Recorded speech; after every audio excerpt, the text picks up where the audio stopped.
वज़ीर आज़म शहबाज शरीफ़ चयो त अॼु जो ॾींहुं अहम आहे। थर में पैदा थींदड़ बिजली 10 रुपया फ़ी यूनिट थी वेंदी। वज़ीर आज़म शहबाज शरीफ़ थर कोल ब्लॉक 2 जे इफ़्तिताही तक़रीब दौरान चयो त बिलावल भुट्टो ज़रदारी ऐं मुराद अली शाह खे वाधायूं ॾिए थो। संदसि चवणु हुयो त अॼु थर पार्कर जो पहिरियों दौरो आहे। थर तेज़ीअ सां तरक़ी करे रहियो आहे। वज़ीर आज़म शहबाज शरीफ़ चयो त थर में पैदा थींदड़ बिजली 10 रुपया फ़ी यूनिट थी वेंदी। 1996 में बेनज़ीर भुट्टो ऐं हिन इलाक़नि जो दौरो कयो हुयो। शहबाज शरीफ़ चयो त पाकिस्तान में कोयले जा 4000 मेगावाट बिजली घर लॻल आहिनि। बिजली जो बन रही है उसमें जो फ्यूल कॉस्ट जो है वो शायद 3.5 रुपए है पर यूनिट, और बिजली जो बन जाती है तो उसकी शायद पर यूनिट कॉस्ट शायद 10 रुपए है या 17 रुपए है। और जिस तरह मुझे बताया गया कि कोयले की जो कीमत है वो $67 से कम होके अब $44 पे आ गई है, जो कि अल्टीमेटली शायद $30 पर टन पे आ जाएगी।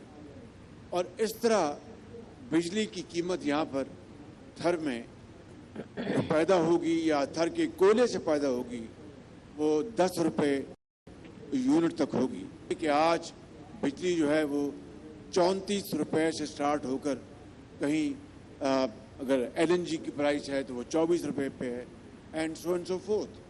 तो मैं समझता हूँ कि अगर कोयले के जो प्लांट पाकिस्तान में इस वक्त लग चुके हैं, यहाँ पे जो प्लांट लगा है वहाँ पर जो बॉयलर है, विदाउट गोइंग इनटू टेक्निकलिटीज, वो प्लांट जो बॉयलर जो यहाँ पर लगा है वो जीई का है। और मैं समझता हूँ कि बहुत मॉडर्न टेक्नोलॉजी है, क्योंकि यहाँ पर पोल्यूशन नहीं है, उसको पूरी तरह कंट्रोल किया है। इस तरह के अगर जो प्लांट्स पहले लग चुके हैं 1300 मेगावाट के, 600 मेगावाट के, वहाँ पर भी मैं समझता हूँ कि 20% तो फौरन वो उसको कंबाइन करेंगे इम्पोर्टेड कोल से और थर के कोल के साथ, तो वो चल सकता है। और उसका बहुत हमारा जो ज़र मुबादला वो उसकी खती रकम बच जाएगी। मगर हमें अल्टीमेटली उन प्लांट्स को भी हमें एक ऐसी हमें पॉलिसी बनानी होगी जिससे वो प्लांट्स, उनके बॉयलर्स, उनको तब्दील किया जाए, और जहाँ पर 100% थर कोल जो है उनको सप्लाई किया जाए, जिससे कि पाकिस्तान के बिलियंस ऑफ डॉलर्स बच जाएंगे to import coal from South Africa, Australia और other parts of the world, number 1। और नंबर 2, यकीनन उनकी जो पैदावार जो है कीमत वो भी कम होगी। इससे मैं समझता हूँ कि पाकिस्तान की माश को बहुत फ़ायदा पहुँचेगा। अपने सिंध के साथ मिलकर एक हम पॉलिसी फ्रेमवर्क बनाएं कि किस तरीके से over a period of time हम इन तमाम कोयले पर चलने वाले पाकिस्तान के अंदर जो इस वक्त लगे हुए 4000 मेगावाट थर में जो कैपेसिटी लगी है, उसके अलावा 4000 मेगावाट कोयले की बुनियाद पर ये मंसूबे लगे हुए हैं। उनको अगर हम अल्टीमेटली 100% अगर हम रिप्लेस कर लें थर कोल के साथ, तो this will be a game changer.